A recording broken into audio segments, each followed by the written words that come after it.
بسم اللہ الرحمن الرحیم۔ السلام علیکم ورحمۃ اللہ وبرکاتہ۔ پاکستان میں ٹیلی ویژن کی دنیا میں ایک بہت بڑا نام جس شخص نے کمایا، وہ شخص ملٹی ٹیلنٹڈ شخص تھا۔ آپ اگر اس کو دیکھیں تو وہ شخص آپ کو سیاست میں بھی نظر آئے گا، ٹیلی ویژن کی اسکرین میں کبھی اینکرنگ کرتے ہوئے نظر آئے گا، کبھی عالم آن لائن پروگرام کرتے ہوئے نظر آئے گا، کبھی نعتیں پڑھتے ہوئے نظر آئے گا، کبھی کہیں بیان کرتے ہوئے، اور کبھی کسی سماجی سطح پر کہیں کسی کی ہیلپ کرتے ہوئے وہ شخص نظر آئے گا، اور کبھی سیاست میں آپ کو نظر آئے گا۔ تو ایک ملٹی ٹیلنٹڈ ایک شخص جس نے اپنا نام اتنا کمایا، اتنی محنت کی کہ 2013 میں اس شخص کا نام دنیا کی 500 بااثر ترین شخصیات میں اس شخص کا نام آ جاتا ہے۔ پاکستان کے لیے ایک بہت بڑا اعزاز اور ایک بہت بڑا ملٹی ٹیلنٹڈ شخص تھا پاکستان کے لیے۔ آج وہ شخص چل بسا ہماری زبانوں پر انا للہ و انا الیہ راجعون کا کلمہ چھوڑتے ہوئے۔ بہت سارے لوگوں نے غم کا اظہار کیا ہے، سماجی سطح پر، اسی طرح سیاسی سطح پر، اور اسی طرح ٹیلی ویژن کی دنیا میں بہت سارے لوگوں نے اظہار غم کیا ہے۔ لیکن وہ شخص کیوں فوت ہوا، اس کی وجہ کیا ہے، اس کی وجہ کیا بنی؟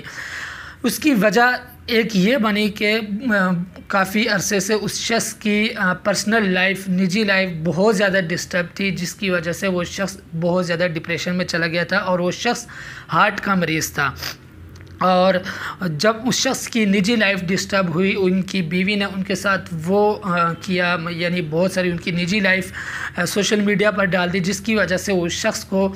تکلیف پہنچی، اور بہت سارے لوگوں نے، آپ ہی لوگوں نے ان کی میمز بنا کر اپنے اسٹیٹس پر اپلوڈ کی، اپنے یوٹیوب چینلز پر اپلوڈ کی، اور اسی طرح فیس بک پر شیئر کی، جس کی وجہ سے اس شخص کو تکلیف پہنچی، اور وہ شخص اب اس دنیا میں نہیں رہا، ڈپریشن کا شکار ہوا، اور وہ شخص اسی ڈپریشن کے شکار میں گھر میں بند تھا، اور وہ اس دنیا سے چلا گیا۔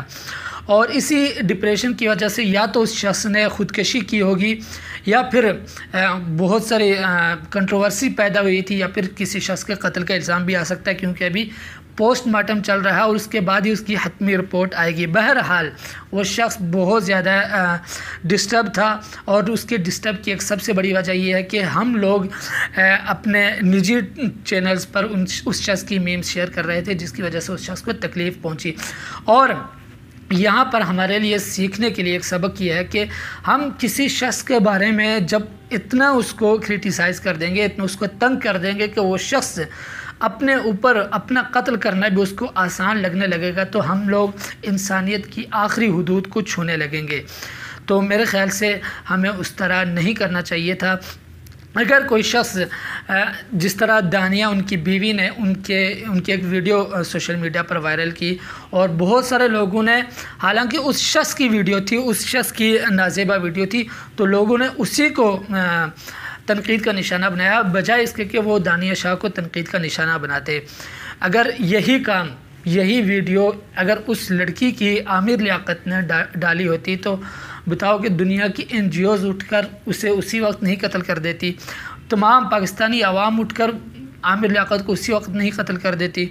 اتنی یعنی کنٹروورسی اور زیادہ پیدا ہو جاتی۔ لیکن جب اس ایک مرد کی، ایک عامر لیاقت کی، یعنی کہ ایک شوہر کی جب ڈالی گئی، تو اس طرح آپ لوگ بجائے اس کے کہ اس پر ریئیکشن دینے کے، آپ لوگ اس پر میمز بنا رہے ہیں، اس کی ہنسی اڑا رہے ہیں، اس کا مذاق بنا رہے ہیں، اور وہ شخص ڈپریشن کا شکار ہوا۔ تو میرے خیال سے ہمیں اس طرح نہیں کرنا چاہیے تھا، اور جن لوگوں نے اس کام میں حصہ لیا ہے، اس تکلیف میں حصہ لیا، جس کی وجہ سے وہ آج اس حالت تک پہنچا ہے، تو میرے خیال سے ان لوگوں کو اب وہ شخص تو رہا نہیں ہے، لہٰذا اللہ کے حضور معافی مانگنی چاہیے، اور پھر اس چیز کے بدل میں ان کے لیے ایصال ثواب کرنا چاہیے، اور اللہ کے حضور دعا مانگنی چاہیے کہ اللہ تعالیٰ ان کی مغفرت فرمائے۔ تو بہت ساری خبریں ان کے بارے میں آ رہی ہیں، تو ابھی کوئی حتمی خبر آئی نہیں ہے کہ ان کا انتقال کیوں ہوا، تو ایک پوسٹ مارٹم بھی چل رہا ہے، تو اس کے بعد ہی کوئی حتمی رپورٹ آئے گی۔ تو بہرحال ہمیں ان کی اس وفات پر ہمیں بھی بہت زیادہ افسوس ہے۔ پاکستان کے لیے ایک بہت بڑا سرمایہ تھا، صرف ایک چھوٹی سی نجی اس کی لائف ڈسٹرب تھی، باقی پاکستان کے لیے انہوں نے بہت بڑے کام کیے ہیں۔ تو ہمیں ان کے بارے میں اچھی باتیں پھیلانی چاہیے، اور بری باتوں سے گریز کرنا چاہیے، کیونکہ وہ شخص اب اس دنیا میں نہیں رہا ہے۔ تو اللہ کے حضور دعا مانگنی چاہیے کہ اللہ تعالیٰ انہیں جنت الفردوس میں اعلیٰ مقام عطا فرمائے۔